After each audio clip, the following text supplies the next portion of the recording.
Hello, everybody. We are coming towards the end of January. And so, yeah, in Australia, that means summer break, summer holidays is quickly coming to an end. And in the corporate world, in the employment world, hiring will start to ramp up. So, this is one of the peak hiring periods, yeah, in Australia. And so that means it's resume review time.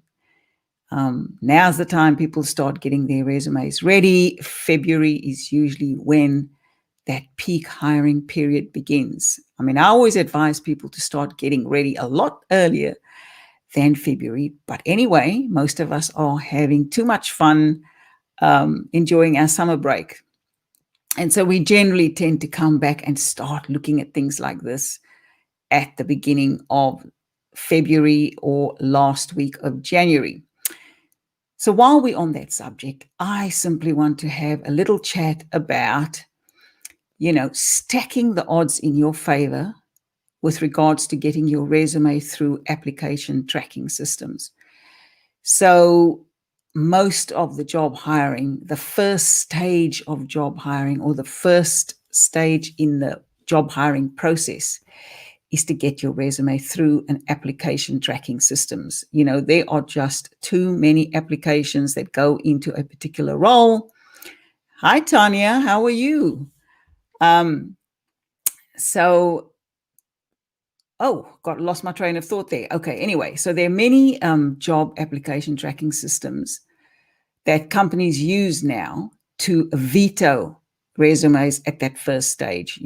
There's too many applications going in. That was the point I was trying to make. There was too many applications coming in. And so, human eyes can't get through all of those applications. So they use this application tracking systems or software to veto that first process or the resume through the first process. So here's some ways that you can stack the odds in your favor of making sure that your resume makes it through the application tracking software. Firstly, the format. So ATSs favor clear information hierarchy. A clear information hierarchy. So format your subheadings. Make sure that your resume is divided into subheadings. So you have, perhaps a summary. You might have your professional experience. You have your education section, and so on. And format that. Either bold it. Probably don't underline it. These application tracking softwares don't necessarily like pictures, icons, too many lines, and things like that. But do format your subheadings, either by bolding it or perhaps italicizing it.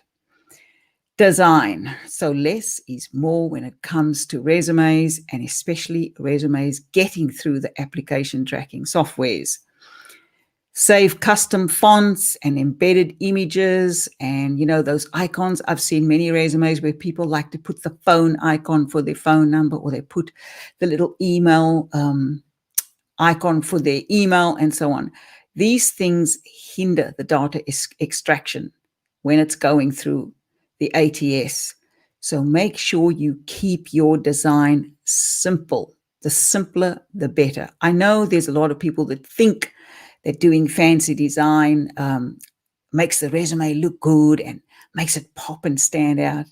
But when it comes to your resume, how you make it pop and stand out is by making it easier for the reader. So make it easy for the reader to scan quickly, and also easy for the ATS to scan quickly. That's how you make your resume pop and stand out. And then obviously the focus on the content is going to be super important. Keywords. So, these ATSs use analyzers to pick up keywords related to the job you're applying for. So when you're going to apply for a job, look at the job description.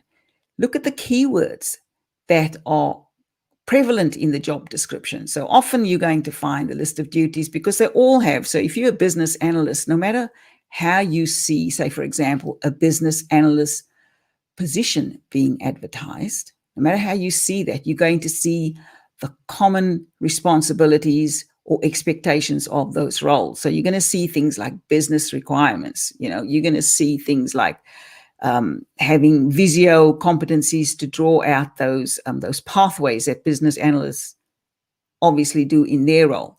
So their common roles are going to have their common keywords. So use the keywords appropriate to the job ad so that it scans quickly through the ATS.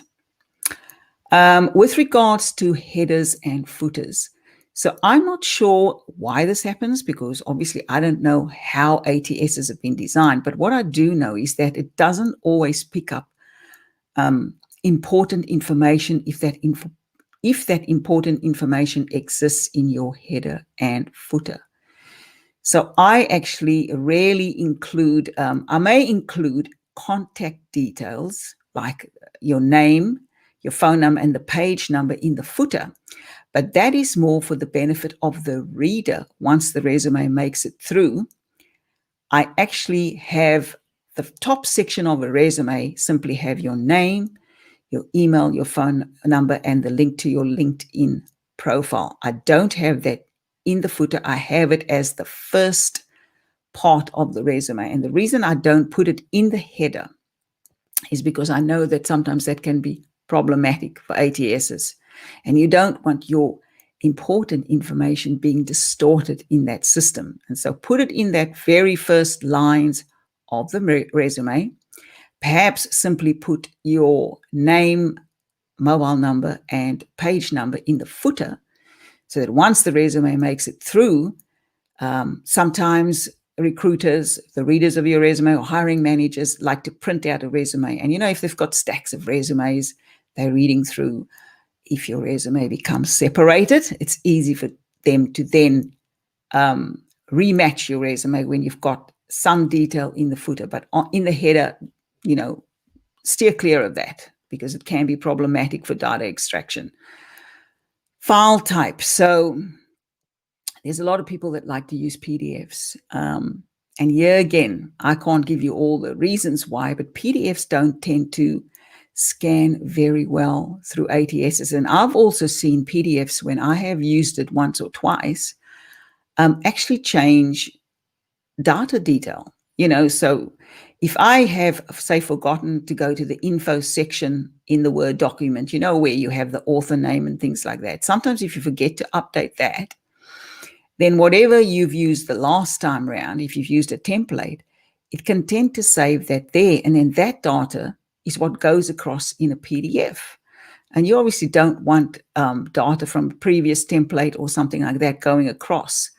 And also from my discussions with recruiters, hiring managers, when I was hiring in corporate as well, I just simply preferred to see document in Word format. And you'll actually see most job ads, many job ads, will actually give you that instruction and say, please send your document in Word format only.